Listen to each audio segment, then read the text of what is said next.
नमस्कार छात्रों, बहुत बहुत स्वागत है आपका मेरे साथ जुड़ने का। आज जो मैं बात करना चाह रहा हूँ आपका अलजेब्रा में भाग 5 में डाल चुका हूँ। कुछ छात्रों को ऐसी सोचें हैं या क्लास स्टडी समय छात्र बोलते हैं कि सर घातांक करड़ी कठिन लगता है। तो घातांक करड़ी से रिलेटेड मैंने सोचा आपकी मदद में क्यों नहीं करूँ, क्योंकि आपकी मदद के लिए ही मैंने ऐसा सोचा है। तो मैं घातांक करड़ी से ही रिलेटेड आज मैं बात करना चाह रहा हूँ। तो घातांक करड़ी में प्यारे बच्चों पहला हम कंप्लीट ये करना चाह रहा हूँ घातांक क्या है, और किसी भी विषय को, किसी भी चैप्टर को, किसी भी एक्स वाई जेड किसी भी चीज़ को प्यारे बच्चों सीखने के लिए सर्वप्रथम उसकी स्थिरता अच्छी होना चाहिए। स्थिरता का शाब्दिक अर्थ हुआ उसका प्लेटफॉर्म अच्छा होना चाहिए। स्टूडेंट का जिसका प्लेटफॉर्म अच्छा है, जिसकी स्थिरता अच्छा है, वो हमेशा सफल बनता है, क्योंकि असफलता का मूल कारण होता है कि आपने परिश्रम ठीक मन से नहीं किया।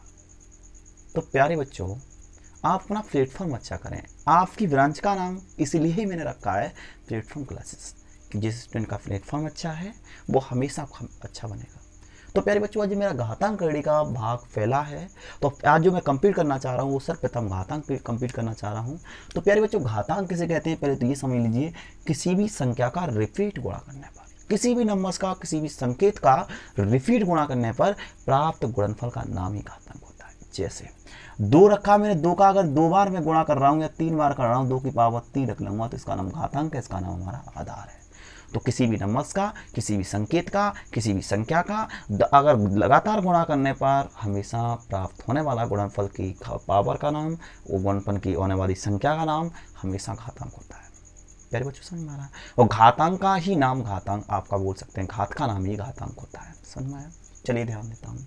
तो घातांक में हमने इसके प्रकार से प्रश्न आपके रिलेटिव रखे हैं। प्रश्न तो मोस्टली मैं ऐसे ही बता सकता था आपको, पर मैंने इसलिए इसे अलग अलग करके रख दिया जिससे कि तुम्हारे सब प्रश्न कंप्लीट हो सकें, जिससे हम आपको सब प्रश्न तक पहुंचा सकें, आपके कंप्लीट हो जाएं। चलिए मैं 17-18 प्रश्न रखे हैं, पर आपको ज़्यादा हो सकता है, प्रयास करेंगे ज़्यादा बताने का। बस आप बने रहिए, पढ़ते रहिए। चलिए ध्यान देता हूँ। तो आपसे यहाँ पहला प्रश्न आपको जो दिया गया है, एक्स की पावर ए प्यारे बच्चों, एक्स की पावर बी, एक्स की पावर सी, एक्स की पावर डी दिया गया है।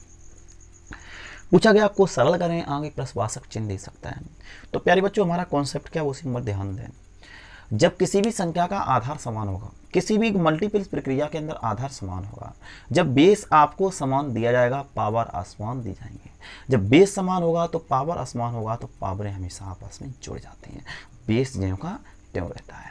तो प्यारे बच्चों आपका जो बेस दिया गया, एक्स दिया गया सबके बीच है, तो हमारा बेस जैसा का तैसा रहेगा।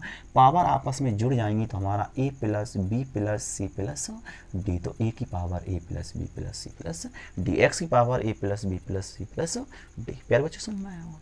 ऐसे ही आपको जो दिया गया है, जैसे कि x दिया जा रहा है तो आप x रख लीजिए। सब आपका पावर रहा आपका, जैसे बेस आपका सेम है तो पावर को जोड़ लीजिए, तो x की पावर 10 हो जाएगा। इसी कंडीशन के साथ बेटा आपका 2 3 का गुणा करेंगे 6 हो जाएगा।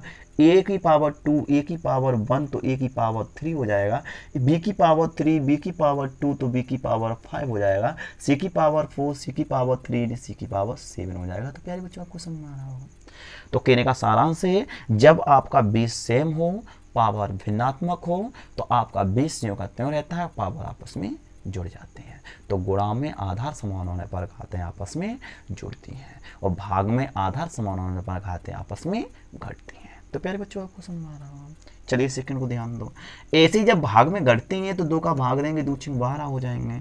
जब 2 में से 1 पावर घट जाएगा तो 1 बचेगा, 4 में 2 पावर घट जाएगा 2 बचेगा, 3 में 2 पावर घट जाएगा तो 1 बचेगा, 6 ए बी इसके सी। कंप्लीट हो गया। चलिए ध्यान देता हूँ। अगला प्रश्न हमारा दिया गया, मैंने क्या बोला है कि गुणा में हमेशा आधार समान होने पर गुणा में घातें आपस में जुड़ती हैं और भाग में घातें हमेशा घटती हैं। तो भाग में घातें घट रही हैं, तो यहाँ आपका आधार समान है तो घातें घट जाएंगी, तो a माइनस बी। यहाँ आपका बेटा एक बार ध्यान दे दो थोड़ा शांति से। a की पावर x की पावर 1/4 ऊपर ले जाएंगे तो कह सकते हैं x की पावर √4 √x। ये भी हमारा आंसर सही हो सकता है। अगर इसका पेपर बेस सही करना तो x की पावर -4। ऐसे प्यारे बच्चों जब ये भाग रहा ऊपर लेकर x की पावर 3, ऊपर लेके जाएंगे x की पावर 6, जब आप आपस में जोड़ेंगे तो x की पावर -3 कह सकते हैं, x की पावर 1/3। प्यारे बच्चों a की पावर m और -m की पावर n हो गया आंसर। तो ये देखो 9 प्रश्न आपके 8 प्रश्न इस कंडीशन के रखे हैं, सिर्फ सेम प्रश्न है, कहीं कुछ नहीं है, कहीं कुछ नहीं है प्यारे बच्चों। बस आपका कॉन्सेप्ट क्लियर होना चाहिए। तो अभी मैंने सिर्फ 2 नोट्सों की बात की है, आधार समान होने पर घातें आपस में जुड़ती हैं, गुणा में, भाग में क्या होती हैं, घटती हैं। प्यारे बच्चों सेकंड ध्यान दो, इसी कंडीशन का ये प्रश्न रहा, एक्स की पावर ए ऊपर ले जाएंगे एक्स की पावर बी इंटू एक्स की power A plus B, x की पावर बी माइनस सी और बी प्लस सी, एक्स की पावर सी प्लस ए और सी माइनस सी। तो प्यारे बच्चों जब इसका हम कंप्लीट करेंगे तो एक्स की power A square minus B square into x की power B square minus C square into x की power C square minus C square. आधा समान है, घातें जुड़ जाएंगी, A square minus B square plus B square और माइनस सी स्क्वायर, तो ये सब सम जुड़ जाएंगे और plus C square minus A square, तो ए स्क्वायर बी स्क्वायर से समाप्त हो जाएंगे। तो एक्स की पावर 0 और किसी भी घात संख्या की घात 0 का मान हमेशा 1 होता है। तो प्यारे बच्चों आपको समझ में आ रहा होगा, ये प्रश्न आपके लूसेंट का भी है, आरएस का भी है, प्रत्येक पब्लिकेशन में आपके अंदर मिलेगा अलग होंगे जाके। तो आपसे कुछ नहीं करना, बस मैंने आपको कॉन्सेप्ट दिया, बस इसी अनुसार चलते रहें। अगर आपको समझ में आ रहा है तो लास्ट अंत तक वीडियो तक बने रहें, लाइक करें, सब्सक्राइब करें और शेयर करना बिल्कुल नहीं भूलें, क्योंकि आपको मुझे आपका सिर्फ इतना ही प्यार चाहिए, इतनी ज़्यादा से प्यार नहीं चाहिए। प्यारे बच्चों आप लाइक करते रहिए, कमेंट बॉक्स में लिखते रहिए और शेयर करते रहिए और सब्सक्राइब करते रहिए और कहीं कुछ नहीं। चलिए ध्यान देता हूँ, क्योंकि बार बार आपको सब्सक्राइब भी नहीं करना है यार, एक बार सब्सक्राइब करना है, बार बार सब्सक्राइब करोगे सब्सक्राइब हो जाएगा, इसलिए एक बार सब्सक्राइब करना है। चलिए ध्यान देता हूँ अगले 10वें प्रश्न के पास। तो ये समझ में आ रहा होगा ना, तो इन प्रश्नों को मोस्टली मैं हटा भी दे रहा हूँ। तो आपसे जो प्रश्न दिए गए हैं, तो मेरा प्रश्न क्या हुआ कि प्यारे बच्चों आधार समान होने पर घातें गुणा में आपस में जुड़ जाती हैं और भाग में घातें आपस में घट जाते हैं। चलिए इसके बाद अगले प्रश्न को देखता हूँ। अगला प्रश्न हमारा क्या है, x की पावर 2, 2 की पावर 3 की पावर 4। बेटा ये कंडीशन आपको जहां मिल रही है, इस प्रकार की कहीं भी कंडीशन मिल रही है तो याद कर लो, घात के ऊपर घात चढ़ी हो तो घातों का आपस में गुणा हो जाता है। तो 2 3 6 6 को 24, x की पावर 24। ये कंडीशन आपको कभी मिल रही है, घात के ऊपर घात चढ़ी तो घातों का आपस में क्या होना प्यारे बच्चों, गुणा होना है। और जब आपकी ये कंडीशन कहीं भी मिल रही है तो याद कर लीजिए, घात के ऊपर घात चढ़ी तो घातों का आपस में पावर बाई तोड़ना पड़ता है। तो 2 की पावर 2 का मान 4, 4 की पावर 3 का मान 64। क्लियर हो गया। ऐसी प्यारे बच्चों x की पावर 3, तो 3 की पावर 2 का मान 9 और 3 की पावर 2 का मान 9 और 9 की पावर 2 का मान 81, x की पावर 81। समझ में आ रहा हो? तो आपसे बिल्कुल मेरा कहने का सारांश ये है, ये कंडीशन है तो आपस में गुणा हो जाता है और नीचे वाली कंडीशन है तो घात के अनुसार से ही आपको तोड़ना पड़ता है। सेकंड प्रश्न को ध्यान दो प्यारे बच्चों। अगला प्रश्न आपसे क्या दिया गया है, x3 की power x plus 1 into 9 minus के 243 इक्वल टू 0 को सिंपल करें। तो प्यारे बच्चों आपको करना कैसे है, तो 3 की power n plus 1 into 9 minus 243 equal to 0। तो प्यारे बच्चों इसका हम लिख सकते हैं 3 की पावर n इंटू 3 की पावर 1 इंटू 9 माइनस बराबर 243। 3 की पावर n इसे भेज देंगे भाग में तो 243 बाई 3 हो रहे 9, काट लेंगे 3 24, 3 एकम 3 हो जाएंगे, 9 ने 81 हो जाएंगे। कह सकते हैं 3 की पावर n इक्वल टू 9, तो 3 की पावर n इक्वल टू 3 की पावर 2 समाप्त कर दो प्यारे बच्चों, n बराबर कितना आया, समझ में आया होगा, समझ में आया होगा ना। चलिए ध्यान दो, ये कंडीशन हमारे अगले प्रश्न पर ये रहा, 17 नंबर प्रश्न रहा। ये कंडीशन हमारी 17 नंबर प्रश्न के साथ है।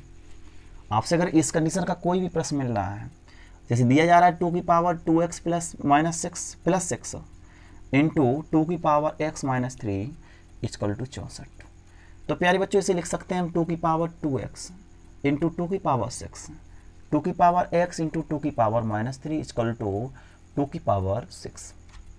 समझ में आ रहा? अब इसे हम जब फैक्टर्स के रूप में ले जाएंगे तो 2 की पावर 2x इंटू 2 की पावर 6, 2 की पावर x और 1/2 की पावर 3 इक्वल टू 2 की पावर 6। तो 2 की पावर 3 से 2 की पावर 6 में अब काट देंगे 2 की पावर 3, 2 की पावर x जोड़ेंगे 2 की पावर 3x इक्वल टू 2 की पावर 6 बाई 2 की पावर 3, 2 की पावर 3 पुनः समाप्त हो जाएगा। तो प्यारे बच्चों हमारे पास बचेगा 2 की पावर 3x इक्वल टू 2 की पावर 3, समाप्त कर लीजिए। तो 3x बराबर 3, तो x बराबर 3/3 कह सकते हैं बेटा आंसर होगा, क्या आंसर होगा। तो कहने का शाब्दिक अर्थ हमारा ये है कि इसके सिर्फ फैक्टर करिए। ये मैंने फैक्टर क्यों किया वो भी आपको मैं बता रहा हूँ, क्योंकि आधार समान होने पर घातें आपस में जुड़ जाते हैं। अगर कहीं भी जैसे ये लिखा 3 की पावर n प्लस 1, तो इसे मैंने कैसे लिखा 3 की पावर n इंटू 3 की पावर 1 था, बेस सेम थी, इसलिए पावर को मैं जोड़ लिया 3 की पावर n प्लस 1। जब इसे मैं इसे ऐसे लिख सकता हूँ तो इसे ऐसे भी लिख सकता हूँ, इसलिए मैंने अलग किया। तो प्यारे बच्चों समझ में आ रहा होगा। ये कंडीशन स्पष्ट के साथ है। आप लिख सकते हैं 3 की पावर n इंटू 3 की पावर 1 माइनस 3 की पावर n इंटू 3 की पावर 1 बाई 3 की पावर n इंटू 3 की पावर 4 माइनस 3 की पावर n इंटू 3 की पावर 1। अलग अलग कर दिए। ऊपर से 3 की पावर n कॉमन ले लिया तो 3 की पावर 1 माइनस 3 की पावर 1 बाई 3 की पावर n कॉमन ले लिया 3 की पावर 4 माइनस 3 की पावर 1। प्यारे बच्चों ये समान हो गया, ये आपस में घट जाएंगे, 0 बचेगा, और ये भी आप किसी भी नंबर्स का भाग देंगे। जब किसी भी संख्या में किसी भी जीरो की संख्या का भाग देते हैं तो 0 में आंसर होगा। प्यारे बच्चों समझ में आ रहा है। ये कंडीशन इसके साथ हम लिख सकते हैं 4 की पावर n इंटू 4 की पावर 1 माइनस 4 की पावर n इंटू 4 की पावर 1 बाई 4 की पावर n इंटू 4 की पावर 4 और प्लस 4 की पावर n इंटू 4 की पावर 1। आपको समझ में 4 पावर n समाप्त हो जाएगा, यहाँ घटा देंगे 0 हो जाएगा, तो इसका भी आंसर कितना आएगा 0। तो प्यारे बच्चों n की वैल्यू क्लियर करना, इन सबको अलग करना, वही अगले पार्ट्स को आप देखेंगे। पहले इसे कंप्लीट करिए, अगले पार्ट्स की मैं बात करता हूँ। गारंटी हमारी आपको समझ में आया होगा। यदि समझ में आया है तो सब्सक्राइब करें, शेयर करना बिल्कुल नहीं भूलें। पढ़ते रहें, खुश रहें। थैंक्स।